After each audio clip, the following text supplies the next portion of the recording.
চোখের জলে বুক ভাসায়ে নবদ্বীপের মাটিতে গড়িয়ে গড়িয়ে কেঁদে কেঁদে জগৎজীবকে করুণা দান করছেন শ্রীপাদ নিত্যানন্দ প্রভু। কহ না গৌর হরি, কহ না গৌর হরি। হ্যাঁ গো, তোমরা একবার বলো না গৌর হরি। যে না বলে গৌর হরি, নিতাই তার চরণ তলে দেয় গড়াগড়ি। এমন করুণার নিধি, মার খেয়ে যেচে সেদে আমাদের মাঝে যারে তারে অকাতরে সকাতরে প্রেম দান করেছেন তিনি। যদি কেউ গৌর পেতে চাও, যদি কেউ গৌর সুন্দরকে হৃদয়ে অবরুদ্ধ করতে চাও, যদি অন্তরে ব্রজ প্রেম পেতে লালসা জাগে, যদি রাধা কৃষ্ণ যুগল উপাসনায় ব্রতী হতে চাও, তবে জগৎগুরু নিত্যানন্দ প্রভুর চরণে শরণাগত সমর্পিত হও।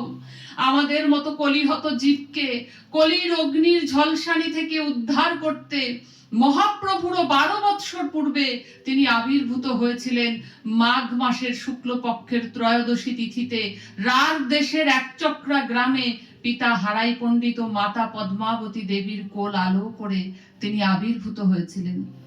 এবারে 2026 সালের 31শে জানুয়ারি 17ই মাঘ শনিবার আমরা নিত্যানন্দ ত্রয়োদশী বা আবির্ভাব তিথি পালন করব। আবির্ভাবের আগের দিন শুদ্ধ আহার করে পরের দিন ভোরে স্নানাদি সেরে ভজনের মাধ্যমে আমাদেরকে এই দিনটি কাটাতে হবে। অর্থাৎ অধিক হরিনাম জপ, তুলসী পরিক্রমা, চৈতন্য ভাগবত পাঠ, নিতাই চৈতন্যের গুণকীর্তন করা আমাদের আবশ্যক কর্তব্য।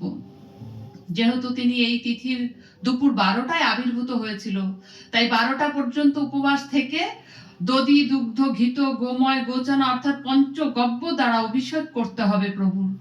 অন্তর থেকে হানিতাই হা গৌর বলে আত্যন্তিক সম্বন্ধ গড়তে হবে শ্রীপাদ নিত্যানন্দ প্রভুর শ্রীচরণের সনে। তার চরণে তুলসী পুষ্পাঞ্জলি নিবেদন করতে হবে, 12 বার নিত্যানন্দ গায়ত্রী জপ করতে হবে, এরপর ভোগ আরতি নিবেদনের পর নাম কীর্তন করা আবশ্যক কর্তব্য।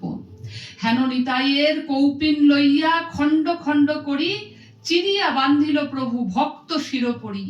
নিতাইয়েরও চরণদক ভক্তে পিয়াইল, অবধূত দেখি সবার আনন্দ বাড়িল। শ্রীকৃষ্ণ চৈতন্য মহাপ্রভু নিজে শ্রীপাদের কৌপিনকে টুকরো টুকরো করে ভক্তদের মাথায় বেঁধে দিল।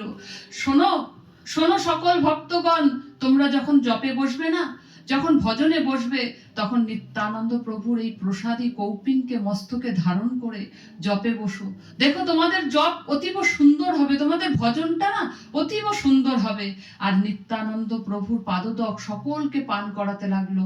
নিতাইয়ের এই কৃপা প্রসাদ পেয়ে সমস্ত ভক্তরা প্রেমে উন্মুক্ত হয়ে গিয়েছিল।